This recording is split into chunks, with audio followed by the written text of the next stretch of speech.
Yes. ఇక మన ముందు మాజీ మంత్రి కొప్పుల ఈశ్వర్ గారు ఉన్నారు.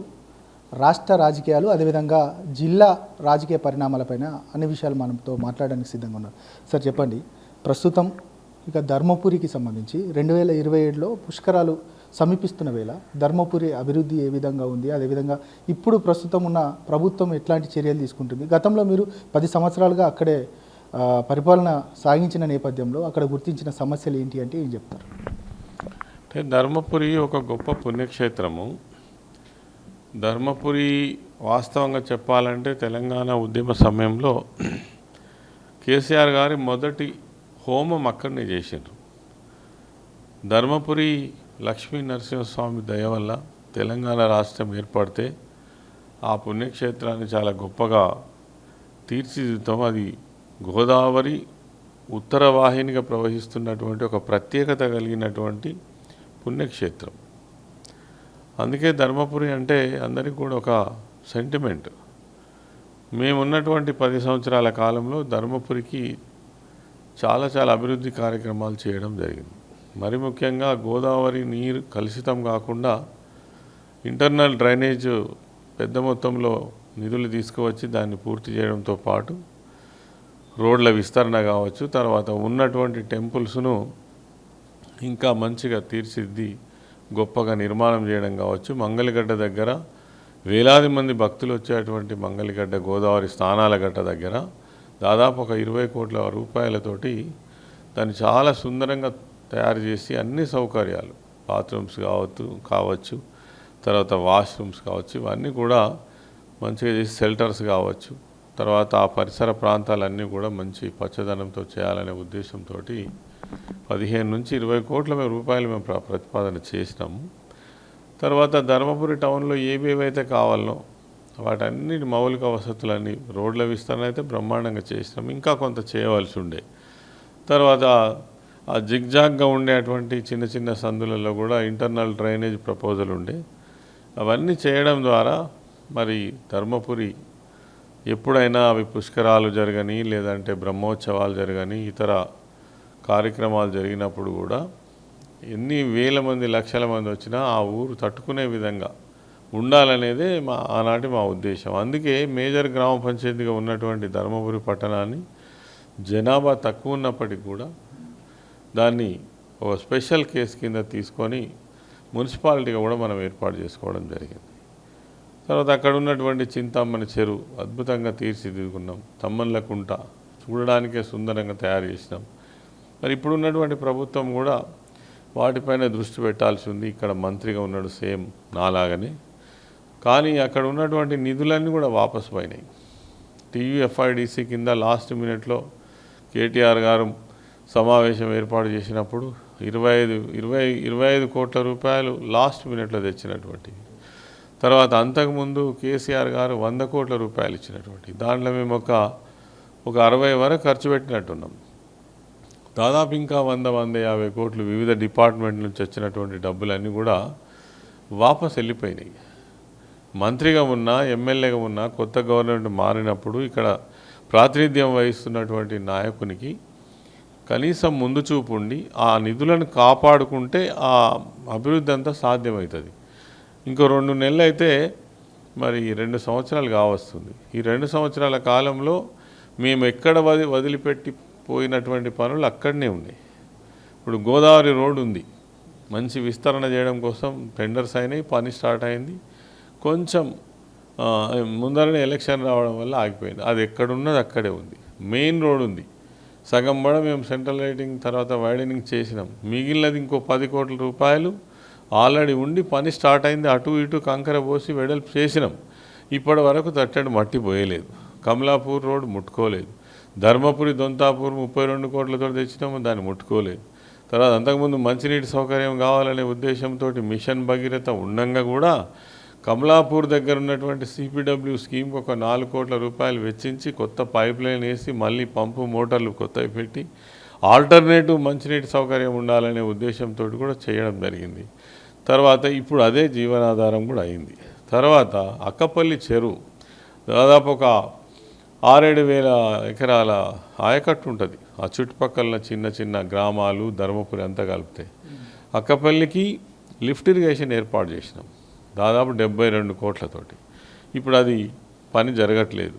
అంతకుముందు మేము ఆ చెరువు డెవలప్ చేసినాం, తర్వాత అక్కడ బ్రిడ్జ్ కట్టినాం, చెరువు కట్ట మరమ్మతు చేసినాం, మత్తడి చేసినాం, తూము కట్టినాం. కానీ లిఫ్ట్ ఇరిగేషన్ పనులు అక్కడనే ఉన్నాయి. ఆ రోజు చాలా సంతోషపడ్డారు ధర్మపురి వాసులు. మాకు తలపైన ఉంటుంది అక్కపల్లి చెరువు, చెరువుల నీళ్ళు ఉంటే మా ఊళ్ళో నీళ్ళు ఉన్నట్టే, బోర్లల్లో బావులల్లో నీళ్ళు ఉన్నట్టే అనేది ఆశతోటి ఉండేది. ఎందుకంటే గోదావరి నీళ్ళు అంతకుముందు మేము అధికారంలో ఉన్నప్పుడేమో ఎప్పటికీ రిజర్వాయర్ లెక్క నీళ్ళు ఉండేది. కానీ ఇప్పుడు వీళ్ళు నీళ్ళు ఆపట్లేదు కాబట్టి డ్రై అయిపోతున్నాయి. వర్షాకాలం అయిపోగానే డ్రై అయిపోతుంది నీళ్ళు. ఒక్కోసారి మంచినీటికే చాలా ఇబ్బందికరంగా ఉంటుంది. కాబట్టి రేపు వచ్చే పుష్కరాల కోసం కొత్త నిధులు తీసుకురావాల్సిన అవసరం ఉంది. ఏదో అప్పటికప్పుడు నెల రోజుల ముందు ఇచ్చే నిధులతోటి పనులు అయితే అంటే కావు, అవి నాసి రకం పనులు అవుతాయి. ఆ పనులకు కూడా సరైనటువంటి ప్లానింగ్ కూడా ఉండదు. ఇప్పుడు నిజంగా ఆ టెంపుల్ను డెవలప్ చేయాలని అనుకుంటే గతంలో మేము చేసిన ప్రతిపాదనలు ఏవైతే ఉన్నాయో వాటన్నిటిని కూడా మళ్ళా పరిగణనలోకి తీసుకొని వెళ్ళిపోయినటువంటి నిధులన్నింటిని కూడా మళ్ళీ తిరిగి తెచ్చుకొని స్పెషల్ డెవలప్మెంట్ ఫండ్ కిందనే 100 కోట్లు ఇచ్చినారు కేసీఆర్ గారు. అవన్నీ వాపస్ పోయినాయి. కాబట్టి ఇది ధర్మపురికి సంబంధించి, ధర్మపురి పట్టణానికి సంబంధించి ఆ పుణ్యక్షేత్రం చాలా గొప్పగా ఇంకా డెవలప్ కావాల్సినటువంటి అవసరం ఉంది. టెంపుల్ చుట్టుపక్కల ఉన్నటువంటి వాడికి కూడా ల్యాండ్ ఎక్వేషన్ కోసం కొన్ని సమస్యలు వచ్చినాయి, కోర్టులలో కేసులు వేసారు, దాంతో ఆలస్యమైంది. కొన్ని ఉగ్ర లక్ష్మీ నరసింహస్వామి టెంపుల్ నిర్మాణం అయితే మనం చేపట్టినాం, కానీ అది కూడా మధ్యలోనే ఆగిపోయింది, దాన్ని ఎవరు పట్టించుకునేటోళ్ళు లేరు. Right sir. ఇంకొకటి, రాష్ట్ర రాజకీయాలలో అంటే బీఆర్ఎస్ 10 సంవత్సరాల పరిపాలనలో అత్యంత ప్రాముఖ్యంగా తీసుకుంది కాళేశ్వరం ప్రాజెక్ట్. కాళేశ్వరానికి సంబంధించి అవినీతి జరిగింది, 1,00,000 కోట్ల కుంభకోణం జరిగిందంటూ కూడా ఒక కమిటీని వేసింది ఇప్పుడున్న ప్రభుత్వం, ఘోష్ కమిటీ. కొంత తర్వాత జరిగిన పరిణామాలు మనం చూస్తూ ఉన్నాం. దాన్ని సిబిఐ కూడా అప్పగించిన పరిస్థితి కనబడుతూ ఉంది. ఒకవైపు ఇటు కాంగ్రెస్ పార్టీ చెప్తుంది ఖచ్చితంగా కేసీఆర్ మిగతా వాళ్ళంతా కూడా అవినీతికి పరిపడ్డారు, ఖచ్చితంగా వారు రానున్న రోజులలో జైలుకు వెళ్ళే అవకాశం ఉందనేది కూడా చాలామంది చెప్తా ఉన్నారు. అట్లాంటి పరిణామాలు ఉన్నాయా ఏంటి? అసలు కాళేశ్వరంలో జరిగిన అవినీతి ఏంటి? అసలు జరిగిన మొత్తం ఆ తతంగానికి సంబంధించి మీరు ఏం చెప్తారు? అంటే కాళేశ్వరం ప్రాజెక్టు ఒక్క మాటలో చెప్పాలంటే తెలంగాణ ప్రాంతానికి ఒక వరదాయిని, ఒక ఊపిరి శ్వాస. కాళేశ్వరం ప్రాజెక్టు లేకముందు అనేక జిల్లాలలో సాగునీళ్ళు లేక తాగునీళ్ళు లేక అల్లాడినటువంటి పరిస్థితి మనకు తెలుసు. ఉద్దేశపూర్వకంగానే ఇప్పుడు ఉన్నటువంటి ప్రభుత్వం, రేవంత్ రెడ్డి ముఖ్యమంత్రి, కేవలం కక్ష సాధింపు రాజకీయాలు జరుపుకుంటూ కాళేశ్వరం అంటేనే కేసీఆర్, కేసీఆర్ అంటేనే కాళేశ్వరం, కాళేశ్వరం ప్రాజెక్టును బదనాం చేస్తే కేసీఆర్ నామరూపాలు లేకుండా చేయొచ్చు అనేటువంటి కుట్రలో భాగంగానే కాళేశ్వరం పైన మూకుమ్మడి దాడి జరుగుతుంది.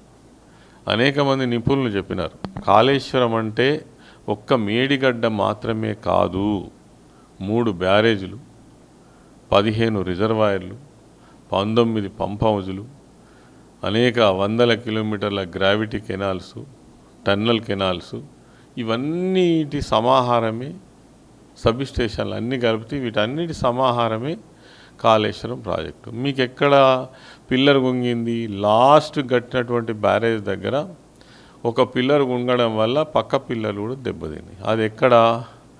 7 బ్లాకులలో 7th బ్లాక్లో 2 పిల్లర్లు. ఆ బ్లాకును మొత్తం తీసేసి కడితే కూడా 300 కోట్ల లోపల అయిపోతుంది.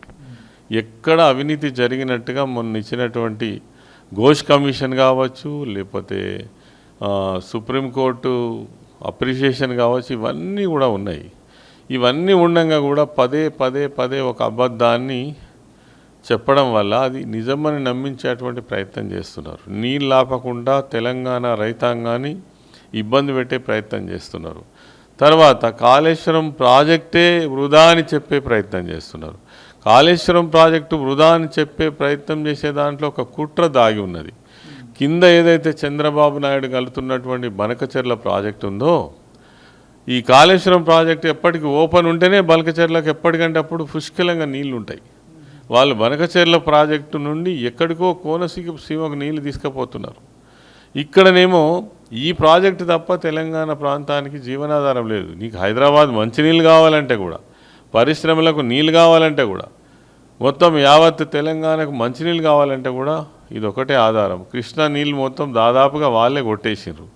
ఈ ఉన్నటువంటి నీళ్ళను వాడే ప్రయత్నంలో గొప్పగా ఆలోచించి ప్రాజెక్టుల నిర్మాణం చేసినటువంటి నాయకుడు కేసీఆర్ గారు.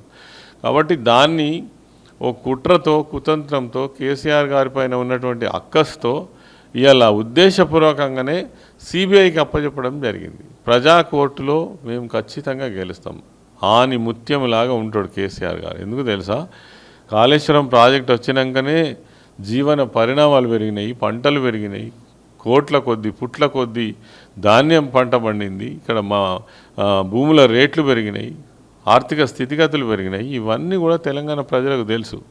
ఇలా 22 నెలల పరిపాలన లోపల అధోగతి పాలైంది తెలంగాణ. ఇలా యూరియా దొరకక అల్లకల్లోలం అవుతుంది.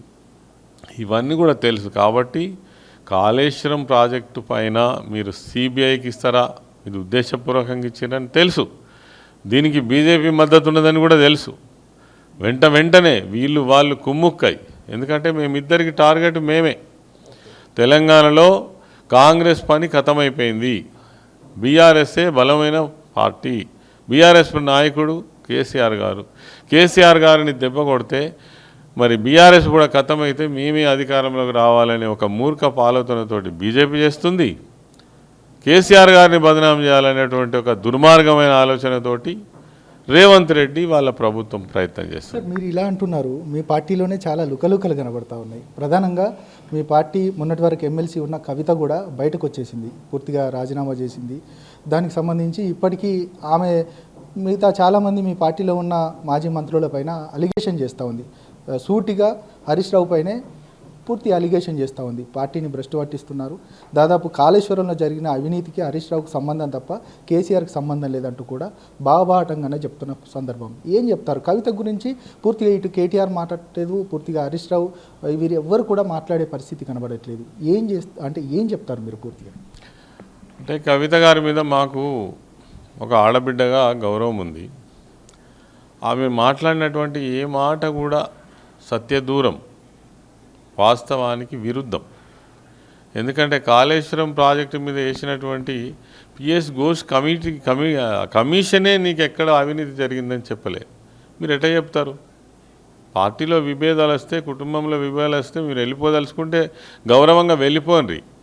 కానీ దీన్ని రప్చర్ చేసిపోతాము, ఎవరి మీదనో ఆరోపణ చేసిపోతామని చెప్పి చేయడం కరెక్ట్ కాదు. ఇలా హరీష్ రావు గారి మీద ఆరోపణలు చేయడం అంటే చాలా అది మంచిది కాదు. ఎందుకంటే ఆయన కష్టపడి పనిచేసే నేచర్ ఉంది, ప్రజల నాయకుడు, ప్రజల దగ్గర ఉండేటువంటి నాయకుడు. కాళేశ్వరం ప్రాజెక్టు నిర్మాణంలో కేసీఆర్ గారి యొక్క ప్రోద్బలంతో ఆయన ఇరిగేషన్ మంత్రిగా ఉండి రాత్రింపవలు కష్టపడి 3.5 సంవత్సరాల్లో పూర్తి చేసినటువంటి నాయకుడు హరీష్ రావు గారు. ఆయనకు అవినీతి అంటగట్టంగానే అంటుతుందా? వాస్తవాలనే ఉంటాయి. ఎవరో చెప్పినంత మాత్రాన నిజాలు కావవి. కాబట్టి కవిత గారు అట్లా మాట్లాడడం కూడా కరెక్ట్ కాదు. మేము ఎందుకంటే నిన్న మొన్నటి వరకు మేమంత కుటుంబ సభ్యులక కలిసి ఉన్నటువంటి వాళ్ళం మాట్లాడలేము, కానీ తనే అట్లా మాట్లాడడం కరెక్ట్ కాదు. అంటే ఇంకొకటి సార్, అంటే ప్రతిపక్షాలు చెప్తా ఉన్నాయి, ఒకవైపు బొగ్గు కార్మిక సంఘానికి సంబంధించి ఆమెను పార్టీ నుంచి సస్పెండ్ చేస్తారని ముందే తెలిసి మిమ్మల్ని అధ్యక్షుడిగా చేశారు, ఆమెను పార్టీ నుంచి తర్వాత పంపించారనేది కూడా కొంత విమర్శ చేస్తున్నారు. దీనికి సంబంధించి మీరు ఏం చెప్తారు? అంటే ఇది తప్పు. ఎందుకంటే గత 2-3 సంవత్సరాల నుంచే ప్రభుత్వం కోల్పోయిన తర్వాత కేసీఆర్ గారి ఆదేశాల మేరకు ఎక్కడెక్కడైతే సంఘాలకు మీరు అధ్యక్షులుగా ఉన్నారో మీరు రాజీనామాలు సమర్పించండి అని చెప్పి పార్టీ ఆదేశం. 2-3 సంవత్సరాల నుంచే అసలు సింగరేణి తెలంగాణ బొగ్గుగని కార్మిక సంఘానికి ఆర్గనైజేషన్ లేదు. గతంలో మేము పోటీ కూడా చేయలేదు. పోయిన ఎన్నికలలో సంస్థలో జరిగిన ఎన్నికలలో పోటీ కూడా చేయలేదు. అంటే అబాలిషయం ఉన్నది. తర్వాత ఈ డిస్టర్బెన్సెస్ వచ్చిన తర్వాత కవిత గారే జాగృతి కార్మిక సంఘం అని వారే మొదటగా అనౌన్స్ చేసిండ్రు.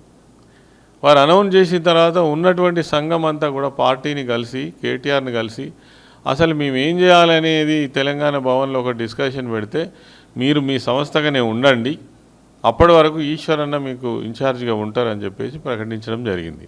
దానిలో ఎవరిని తీసేయలేదు, ఎవరిని పెట్టలేదు. తర్వాత సంఘానికి కొన్ని నియమ నిబంధనలు ఉంటాయి. సెంట్రల్ కౌన్సిల్ జనరల్ బాడీ సమావేశంలోనే ఎన్నికలు జరుగుతాయి, ఎవరిని తీయాలన్నా పెట్టాలన్నా. కాబట్టి అంతకుముందే ఈ సంఘం యాక్టివేషన్లో లేదు. పోయిన ఎలక్షన్లో మేము పోటీ చేయలేదు. మా ఎలక్షన్ జనరల్ ఎలక్షన్ రాష్ట్ర శాసనసభకు జరిగిన ఎన్నికలలో ఓడిపోయిన తర్వాత వచ్చినటువంటి ఎన్నికలను పెద్దగా పట్టించుకోలేదు. అప్పటికే ఇవన్నీ కూడా అబాలిష్ అయి ఉన్నాయి. దాంట్లో కవిత గారిని తీసేస్తారనో, ఎందుకు తీసేస్తారు, ఏం అవసరం ఉన్నది, ఎవరుంటే ఏముంటుంది ఆ సంఘానికి? కార్మికుల సంఘం, నేను ఆడబుట్టి పెరిగొచ్చినోని సంఘం గురించి, ఆ సంఘం నిర్మాణం చేసినోని నేను, సంఘం పెట్టినోని నేను, కేసీఆర్ గారి ఆదేశాలతోటి వారి పర్మిషన్ తోటి ఆనాడు ఉద్యమంలో పుట్టినటువంటి సంఘం. మొదటి గౌరవ అధ్యక్షుని కూడా నేనే ఉన్నా. నా తర్వాత చాలామంది వచ్చిండ్రు. ఇలా పార్టీ కష్టకాలంలో మళ్ళీ కార్మిక సంఘంలో ఒక మంచి గుర్తింపు రావాలి, మనకు ఒక పట్టుకు రావాలనే ఉద్దేశంతో నన్ను పెట్టడం జరిగింది తప్ప తనను తీసేయడం అనేటువంటి తప్పు. సార్ చివరిగా చెప్పండి, ఒకవైపు కవిత ఇష్యూ, మరొక వైపు పూర్తిగా కాళేశ్వరం ఇష్యూ, వీటన్నిటిని వెరసి పార్టీ ఎట్లా ముందుకు పోతుంది, వీటన్ని సమస్యలను ఎట్లా పరిష్కరించబోతుంది, అందరినీ కలిసికట్టుగా ముందుకు తీసుకెళ్లే ఆలోచన మళ్ళీ కేసీఆర్ ఏమైనా బయటకు వచ్చే అవకాశం ఉందంటారు? ఖచ్చితంగా ఈరోజు ఈ ప్రభుత్వం ఘోరంగా విఫలమైంది. ఇచ్చిన హామీలు నిలబెట్టుకోవడంలో కావచ్చు, ప్రభుత్వ నిర్వహణలో కావచ్చు, ఏ వర్గానికి ఇచ్చినటువంటి ఒక్క హామీ కూడా అమలు చేయలేదు. అట్టర్ ఫ్లాప్ గవర్నమెంట్ ఏదైనా ఉన్నదంటే ఈ భారతదేశ చరిత్రలో రేవంత్ రెడ్డి గవర్నమెంట్ అని పక్కా చెప్పచ్చు.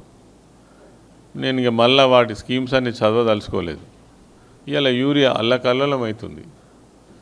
ఆటోమేటిక్గానే తెలంగాణ రాష్ట్రంలో కేసీఆర్ గారు వచ్చిన తర్వాత యూరియా కొరత లేదు, నీళ్ళ కొరత లేదు, 24 గంటల కరెంట్ ఇచ్చి వ్యవసాయాన్ని బ్రహ్మాండంగా డెవలప్ చేసి తర్వాత అన్ని రంగాల మీద కూడా దృష్టి పెట్టి గ్రామాలలో అభివృద్ధి కావచ్చు, అదేవిధంగా సామాజిక న్యాయం పేరిట జరిగినటువంటి మన సంక్షేమ కార్యక్రమాలు కావచ్చు, గొర్రెలు ఇవ్వడం కావచ్చు, బెస్త తెనుగు వాళ్ళకి ఎవరికైతే చేపలు ఇవ్వడం కావచ్చు, తర్వాత హెల్త్ను బాగా అభివృద్ధి చేయడం కావచ్చు, మెడికల్ కాలేజెస్ కావచ్చు, పిఎస్సీల నిర్మాణం కావచ్చు, బస్తీ దవాఖానాలు, పల్లె దేవఖానాలు కావచ్చు, అదేవిధంగా ఎడ్యుకేషన్ కూడా చాలా బ్రహ్మాండంగా చేసినారు.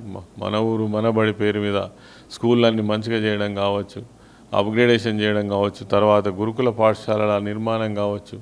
ఇవన్నీ చూసిన తర్వాత ఈ ప్రభుత్వాన్ని చూస్తే అంటే ఒక్క రకంగా చెప్పాలంటే వామిటింగ్ వచ్చేటువంటి పరిస్థితి ఉంది. ఈ ప్రభుత్వం పేరు చెప్పినా, ముఖ్యమంత్రి పేరు చెప్పినా వాళ్ళకు వాళ్ళు సంబరాలు చేసుకుంటున్నారు, అది వేరు విషయం.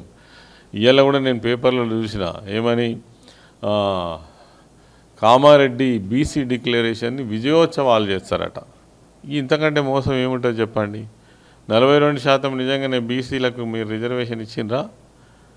ఒకవేళ ఇక్కడనే మీరు చట్టం తీసుకొస్తే రిజర్వేషన్ అమలు జరుగుతుంది అనుకుంటే మరి పార్లమెంట్కి ఎందుకు పంపినట్టు, రాష్ట్రపతి ఆమోదానికి ఎందుకు పంపినట్టు? ఇది చీట్ చేయడం తప్ప ఇంకోటి లేదు. బీసీలు అర్థం చేసుకోవాలి, నట్టేట ముంచేటువంటి కార్యక్రమం 42% రిజర్వేషన్ బీసీలకు అనేటువంటి దానికట ఇంకా విజయోత్సవాలు చేస్తారట కామారెడ్డిలో. నవ్వుతారు. ఇది తెలుసు కేంద్ర పరిధిలో ఉన్నటువంటి సమస్య. 9th షెడ్యూల్లోకి వస్తే తప్ప బీసీలకు 42% కానీ 50% దాటి రిజర్వేషన్ ఏ రాష్ట్రంలో అయినా అమలు చేయడానికి వీలు కాదనేది తెలుసు.